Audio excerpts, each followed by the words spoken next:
ಇನ್ನು ಮೂರನೇದು ಏನು ಅಂತಂದ್ರೆ ಅಧ್ಯಯನ. ಅಧ್ಯಯನವನ್ನು ಮಾಡುವುದರಿಂದ ಏನಾಗುತ್ತೆ ಅಂತಂದ್ರೆ ನಮ್ಮ ಬುದ್ಧಿ ಅನ್ನೋದು ದೃಢವಾಗುತ್ತೆ. ಬುದ್ಧಿಗೆ ಒಂದು ವಿವೇಚನೆ ಅನ್ನೋದು ಸಿಗುತ್ತೆ. ಲೋಕದಲ್ಲಿ ಯಾವನಾದ್ರೂ ಒಬ್ಬ ಅಸಂಬದ್ಧವಾಗಿ ಮಾತನಾಡಿದ್ರೆ ನಾವು ಮೊದಲಿಗೆ ಹೇಳುವುದೇನು, ಬುದ್ಧಿ ಇಲ್ವೇನಪ್ಪ ನಿನಗೆ ಅಂತ ಹೇಳ್ತೀವಿ.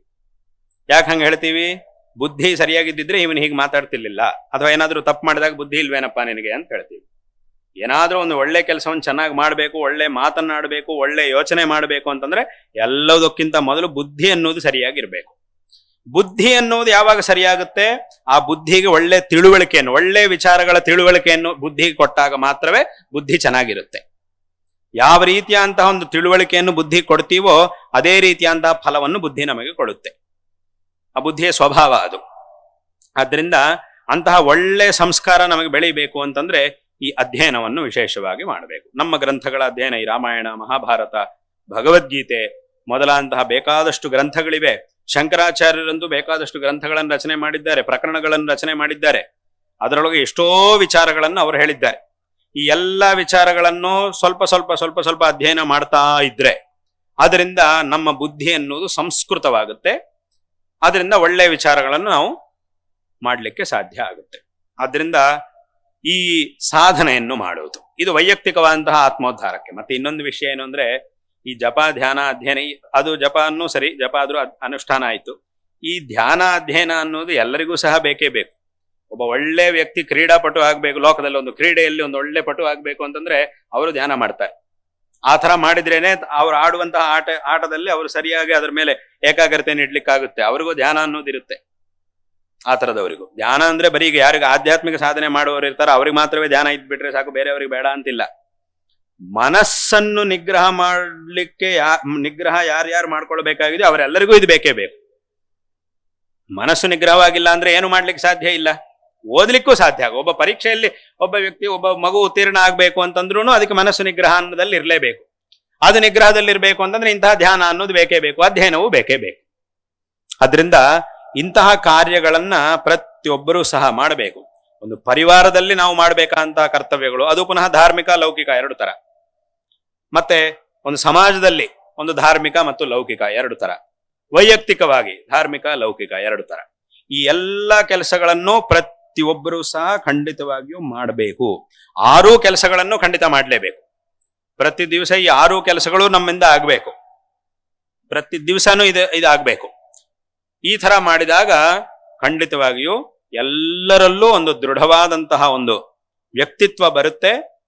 ಅದರಿಂದ ನಾವು ನಮ್ಮ ವ್ಯಕ್ತಿತ್ವವನ್ನು ಎಷ್ಟು ದೃಢವಾಗಿ ಮಾಡ್ಕೊಳ್ತೀವೋ, ಎಷ್ಟು ನಮ್ಮ ಮನಸ್ಥಿತಿಯನ್ನು ದೃಢವಾಗಿ, ಮನಸ್ಥೈರ್ಯವನ್ನು ಎಷ್ಟು ಬೆಳೆಸ್ಕೊಳ್ತೀವೋ ಅಷ್ಟು ಚೆನ್ನಾಗಿ ನಮ್ಮ ಜೀವನವು ಮುಂದಕ್ಕೆ ಸಾಗುತ್ತೆ.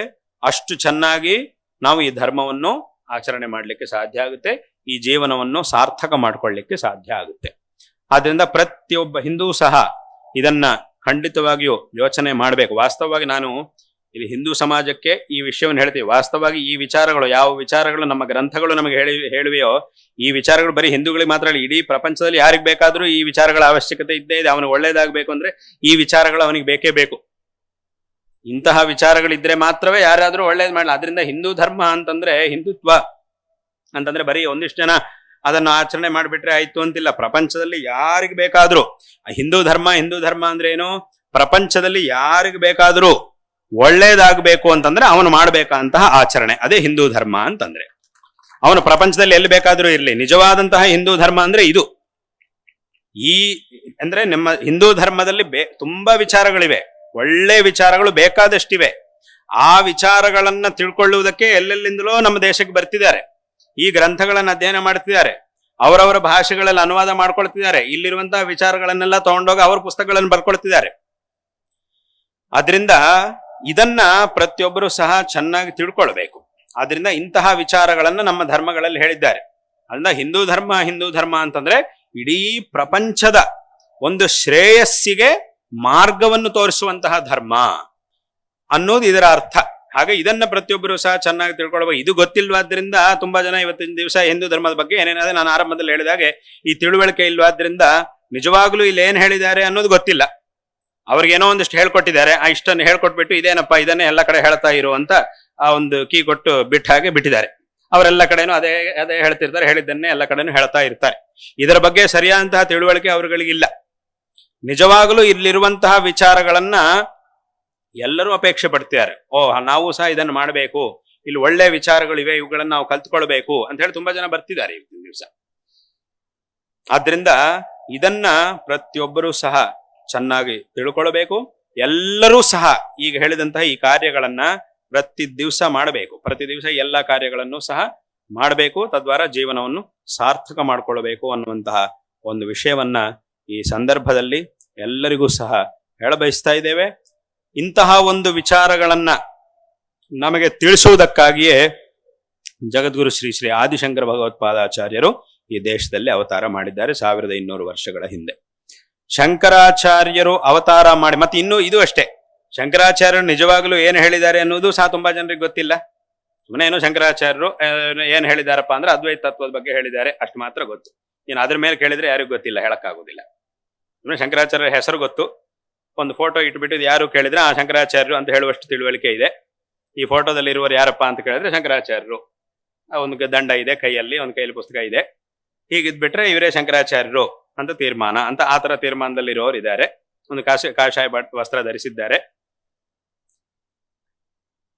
ಮತ್ತೆ ಅವರೇನು ಸಿದ್ಧಾಂತ ಹೇಳಿ ಅಂದ್ರೆ ಇದು ತುಂಬಾ ಜನರಿಗೆ ಗೊತ್ತಿದೆ. ಇನ್ನು ಸ್ವಲ್ಪ ಮುಂದಕ್ಕೆ ಹೋಗಿ ಅವ್ರೇನು ಸಿದ್ಧಾಂತ ಹೇಳಿದ್ದಾರೆ ಕೇಳಿದ್ರೆ ಅದ್ವೈತ ಸಿದ್ಧಾಂತ ಹೇಳಿದ್ದಾರೆ ಅಷ್ಟು ಗೊತ್ತು. ಇನ್ನು ಅದಕ್ಕೆ ಮೇಲೆ ಕೇಳ್ಬಿಟ್ರೆ ಏನು ಅವರಿಗೆ ದೊಡ್ಡ ಸಮುದ್ರದಲ್ಲಿ ಒಳಗೊಲ್ಲೋ ತಪ್ಪೋದಂಗೆ ಆಗುತ್ತೆ. ಅವರಿಗೆ ದೊಡ್ಡ ಸಮುದ್ರದೊಳಗೆ ಅವರನ್ನು ಮುಳುಗಿಸಿದಂಗೆ ಆಗ್ಬಿಡುತ್ತೆ. ಇನ್ನು ಅದರ ಮೇಲೆ ಏನಾದ್ರೂ ಪ್ರಶ್ನೆಗಳು ಕೇಳ್ಬಿಟ್ರೆ ಆದ್ರೆ ಎಷ್ಟು ಹೇಳಿದ್ದಾರೆ ಇವತ್ತಿನ ದಿವಸ ಶಂಕರ ಭಗವತ್ಪಾದಾಚಾರ್ಯರು ಹೇಳಿದಂತಹ ವಿಚಾರಗಳು ತುಂಬಾ ಜನರಿಗೆ ಗೊತ್ತೇ ಇಲ್ಲ. ಅಂದ್ರೆ ಅದೆಲ್ಲ ಸಂಸ್ಕೃತ ಭಾಷೆಯಲ್ಲಿದೆ. ಅದರಿಂದ ತುಂಬಾ ಜನರಿಗೆ ಆ ಭಾಷೆ ಬರದೇ ಇರುವವರಿಗೆ ಅದನ್ನು ಅರ್ಥ ಮಾಡ್ಕೊಳ್ಳಿಕ್ಕೆ ಕಷ್ಟ ಆಗ್ತಿದೆ.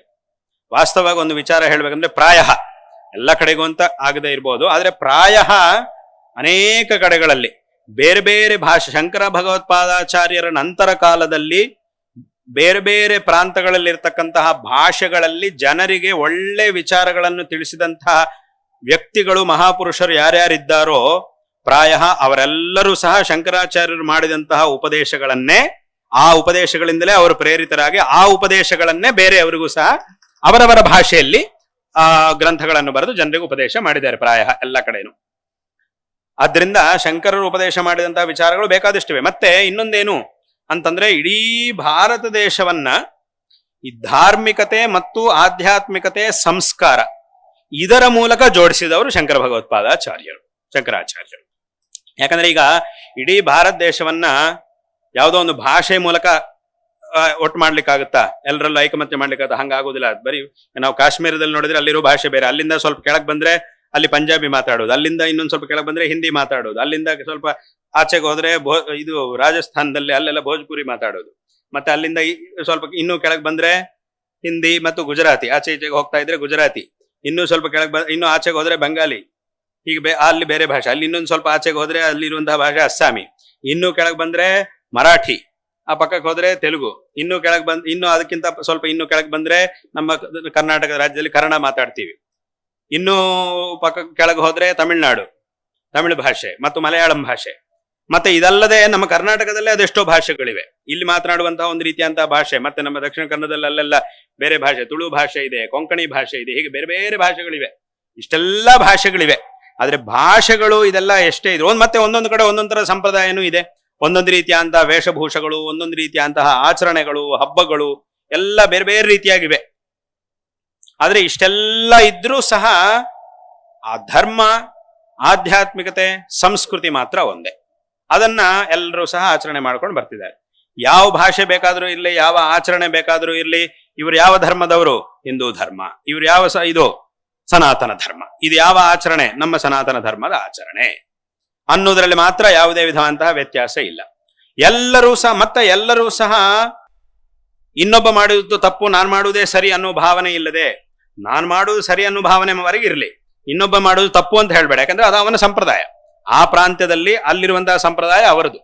ಈ ರೀತಿಯ ಇನ್ನಷ್ಟು ವಿಡಿಯೋಗಳು ನಿಮಗೆ ಸಿಗಬೇಕೇ? ಹಾಗಾದ್ರೆ ಈಗಲೇ ನ್ಯೂಸ್ ಮಲ್ನಾಡ್ ಚಾನೆಲ್ನ ಸಬ್ಸ್ಕ್ರೈಬ್ ಆಗಿ, ಕೆಳಗಿರೋ ಸಬ್ಸ್ಕ್ರೈಬ್ ಬಟನ್ ಮೇಲೆ ಕ್ಲಿಕ್ ಮಾಡಿ ಉಚಿತವಾಗಿ ಸಬ್ಸ್ಕ್ರೈಬ್ ಆಗಿ. ನಿಮ್ಮ ಒಂದೊಂದು ಸಬ್ಸ್ಕ್ರೈಬ್ ಕೂಡ ನಮಗೆ ಬೆಂಬಲ, ಸ್ಫೂರ್ತಿ.